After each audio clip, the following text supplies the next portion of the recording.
namamatay at parang may mga kutuni-kutuni yung kanyang punuan. Kung tanggalin po natin mga idol, ayan oh, nabubulok yung kanyang punuan, yung roots niya hindi na tumakbo. Hello mga idol, yung sili po natin after natin ma-drip irrigation, basang-basa po mga idol, pero marami pong namamatay. Sa isang ganyan po, I think mga 10 to 20% na namatay dahil po sa fusarium.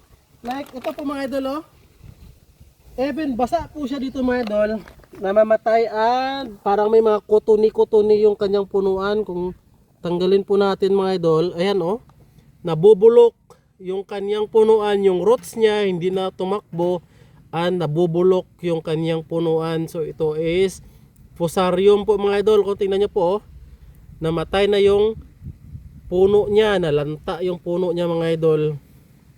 Kaya naman ayan oh, even ganyan ka-healthy yung sili natin, bigla na lang po siyang mamatay mga idol dahil damage na po yung cells tissue niya dito, yung tissue niya. So kaya naman mga idol, bumili tayo nitong Trichoderma. So ang instruction po dito, itong 250 ml mix natin sa 200 liters ng tubig. Pero itong tatlo na 250 grams ang nilagay natin. So 3/4 sa isang drum mula pong overdose itong Trichoderma. Ito yung mga naapektuhan niya mga idol. Kung makita niyo po, tingnan niyo. Yun oh. Ang daming namatay. Isa din to sa mga naunang namatay. Ito. Yan, nalanta po yung punuan niya. Yan oh. Sayang. Ay, hindi natin alam ito. And meron pa ito oh. Bago lang to mga idol. Bago lang din sa namatay oh. Ito pa oh. About to die na rin ito siya mga idol. Kasi kahit bunutin natin yan, yung tissue niya sa ilalim, nalanta na yan sa mga idol.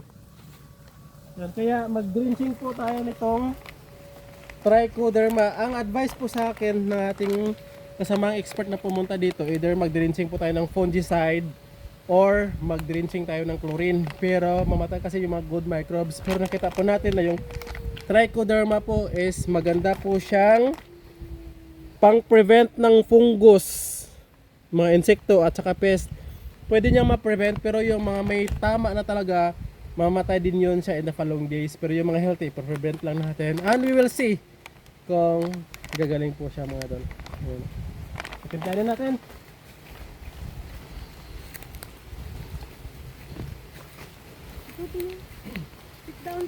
Ito po, tatlong 250 grams. Dapat ang isang 250 grams 200 liters na tubig. Pero gawin na natin tatlo mga idol para medyo matapang-tapang yung dosage niya oh. Ayan, parang tutok pala siya. Ayan. Good microbes po itong Trichoderma. Ayan. So tatluhin na natin. Ayan. Drenching natin. Alright, and kunan lang natin ang tubig mula dito sa ating swimming pool. Mix lang natin dyan mga idol. And ito yung ating gamitin pandilig. Kahit isang baso lang siguro per puno.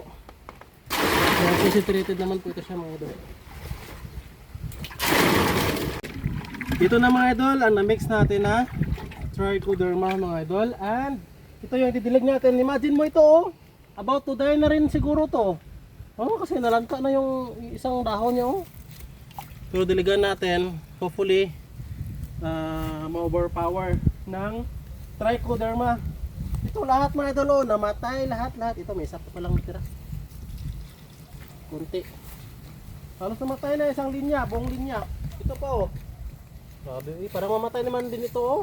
Imagine mo, tingnan nyo. Oh, yung udlot niya oh. Tingnan nyo isang udlot niya dito oh, ito. Oh, ay. Ito, namatay na siya. Hindi na naghantay ng Trichoderma natin oh. Tingnan po, damo po yan siya. Ito, namatay oh. So pag bunutin natin, oh, wala na oh.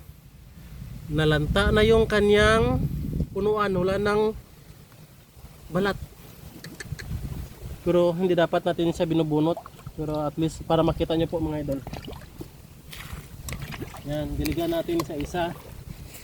Kahit basa po yan sa mga idol. Dahil para sa punggos. treatment yung ating ginagawa. Ito, di natin alam, baka mamatay din to kasi ito, may signs na rin siya, oh, nalanta, oh. Imagine mo, oh. Yan ang problem mga idol. Sana makatulong yung trichoderma.